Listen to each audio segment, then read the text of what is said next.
Out from President Biden's annual State of the Union address, the president is going to address Congress tomorrow night at the U.S. Capitol. Several state and local leaders will be attending the speech. Our Darian Leddy spoke with two of them today. Darian.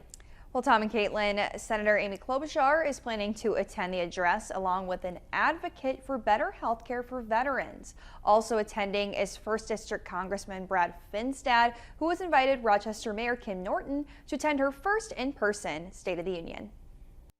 Rochester Mayor Kim Norton virtually attended the 2022 State of the Union, but this year she's flying out to Washington to witness the national event in person. It will be an exciting atmosphere, and so I'm looking forward to that and the place itself. She was invited by 1st District Congressman Brad Finstad, who she previously worked with in the Minnesota legislature. It gives me certainly that firsthand opportunity, and spending time with our congressmen is always a good idea because they represent us. She said she's looking forward to hearing more on the Biden administration's infrastructure bill, some of the new climate provisions, and how he plans to handle the debt ceiling. I'm really interested to hear whether he'll address that. I assume he will, and hope that the solution is bipartisan and swift in coming so we don't do anything to jeopardize our economy. Every member of the U.S. Congress is invited to attend the address, including Minnesota Senator Amy Klobuchar, who is using the event to push some legislation aimed at protecting burn pit victims. We make sure now that a number of health conditions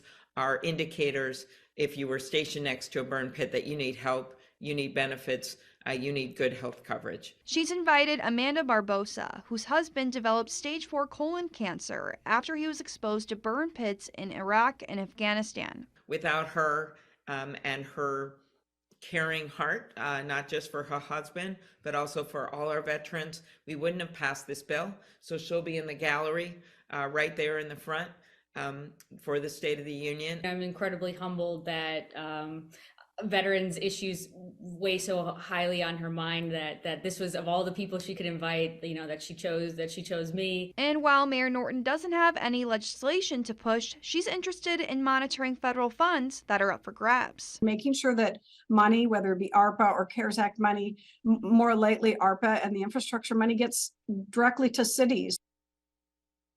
And Mayor Norton is taking off for D.C. early tomorrow morning to meet with Congressman Finstad and his staff.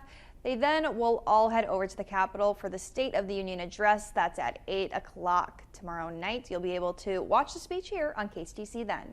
Live in the studio, Darian Leddy, KTTC News.